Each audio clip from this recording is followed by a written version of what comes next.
Imagina una época de héroes olvidados y sacrificios silenciados en la historia. Un tiempo de desafíos insuperables y el resurgimiento de un imperio caído. Hoy viajaremos a los confines de la Segunda Guerra Mundial para desvelar el misterio detrás de lo que sucedió con los valientes soldados japoneses después de la guerra.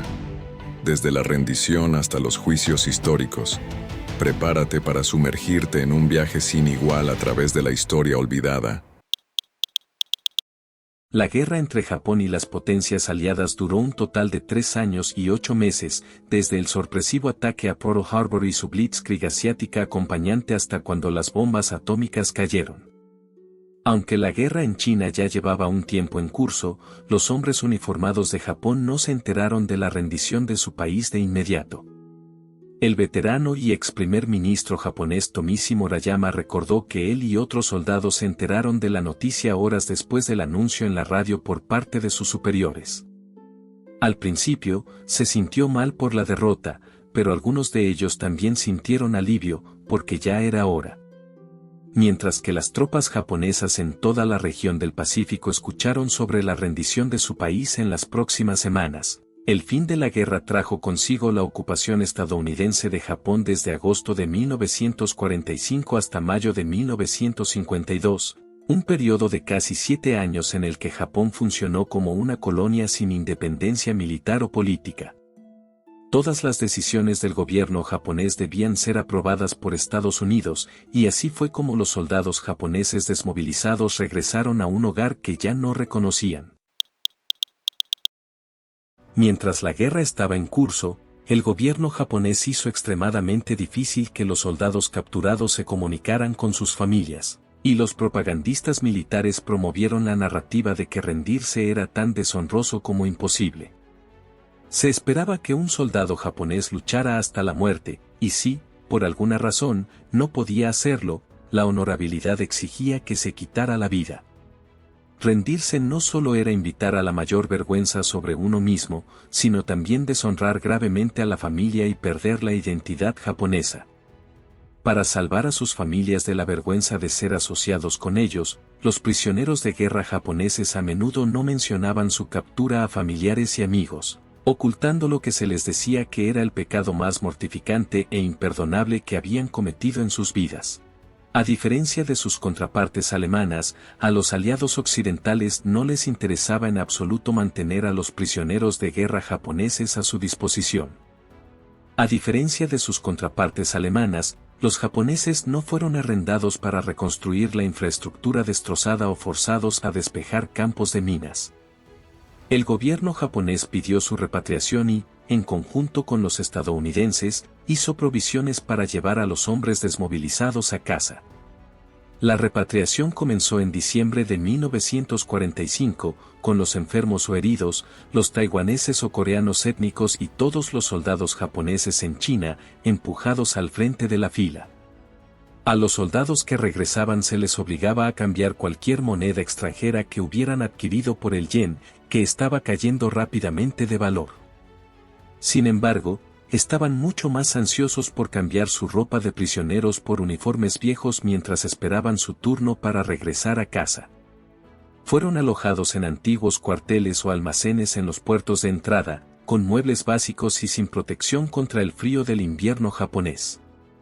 Las condiciones eran miserables, al punto que un soldado que regresaba notó que desearía haberse quedado en Filipinas.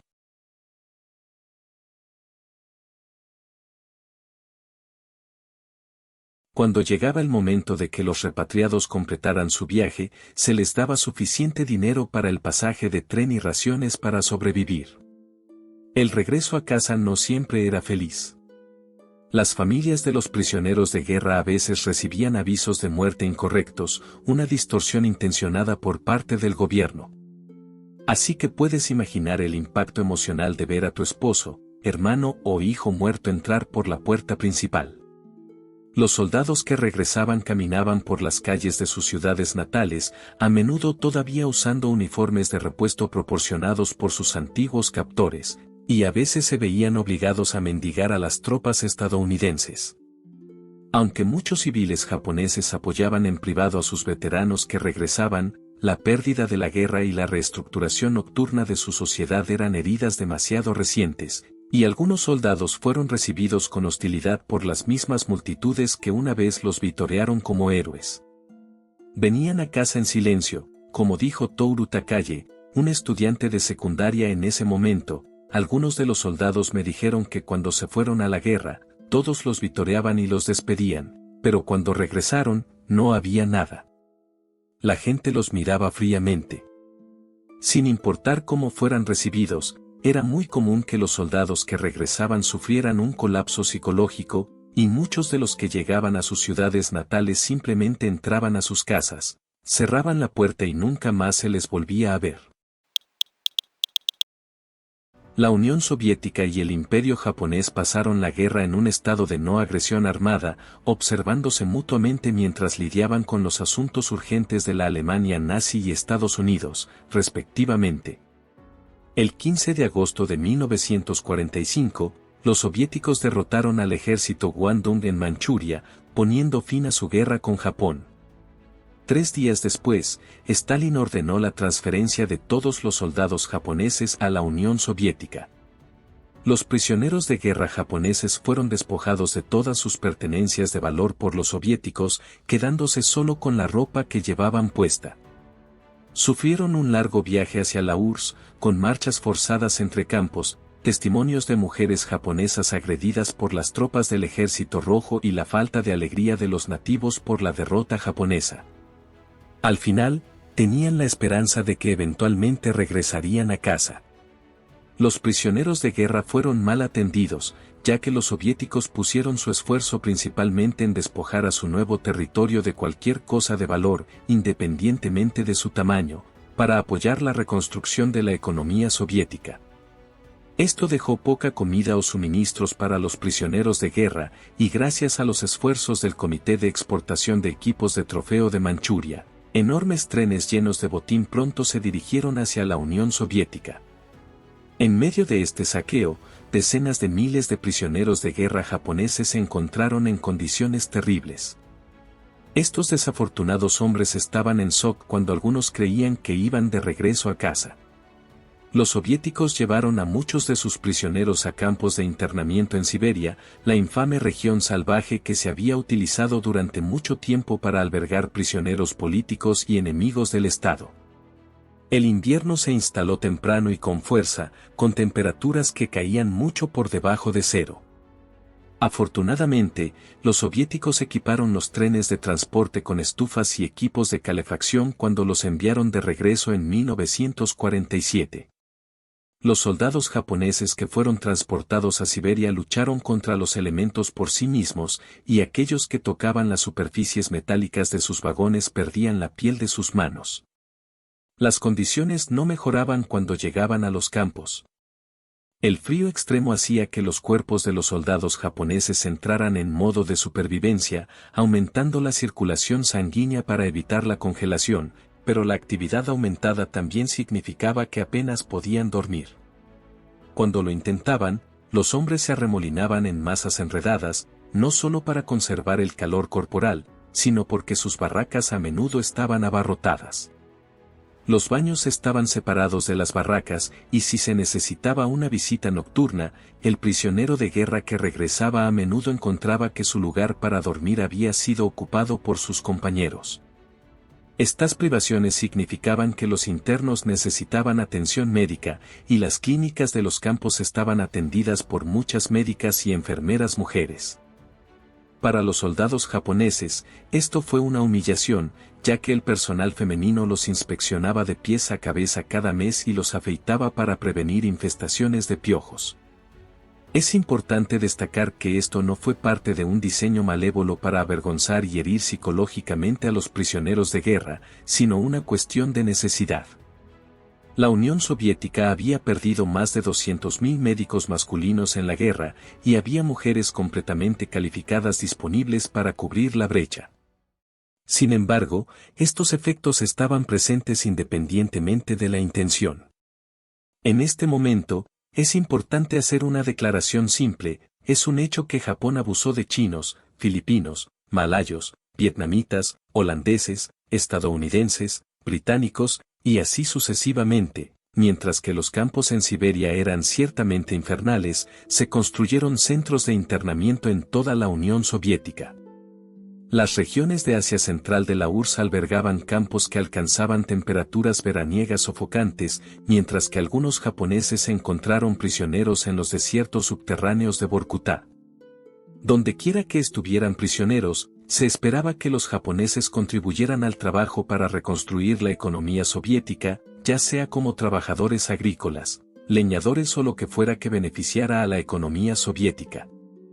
La variedad e intensidad del trabajo de los prisioneros de guerra dependía de la suerte, el campamento en el que estaban internados, el efecto que la guerra había tenido en el área circundante, cuántos trabajadores estaban disponibles y lo que sería más ventajoso para los planes de Stalin. Las condiciones de trabajo también eran variadas, con algunos campos albergando a una fuerza de trabajo relativamente saludable que completaba sus tareas antes del mediodía, mientras que otros campos tenían hombres enfermos que regularmente eran evaluados por las autoridades para determinar qué habilidades podrían aportar al país después de la guerra. Aquellos con entrenamiento valioso en oficios civiles eran enviados a casa antes que otros, y sus habilidades también determinaban la cantidad de raciones y otros suministros que el gobierno emitiría a un soldado desmovilizado. A medida que más y más soldados regresaban, el gobierno japonés los dirigía hacia trabajos en los sectores agrícola e industrial, incentivando a las empresas a contratar a veteranos que regresaban.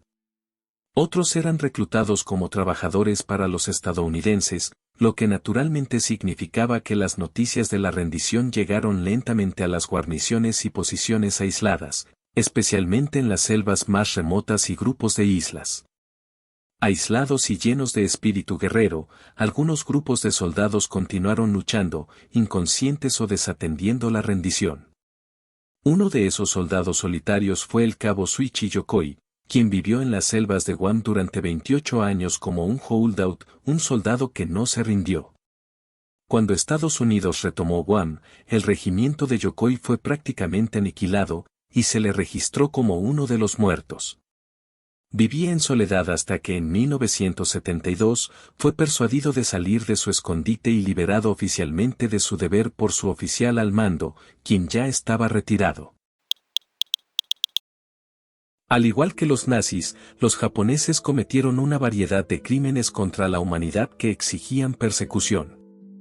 Los criminales de guerra fueron encarcelados cerca de donde fueron capturados, con cárceles en Hong Kong, Birmania, Singapur y las Indias Orientales neerlandesas que sostenían a quienes esperaban juicio.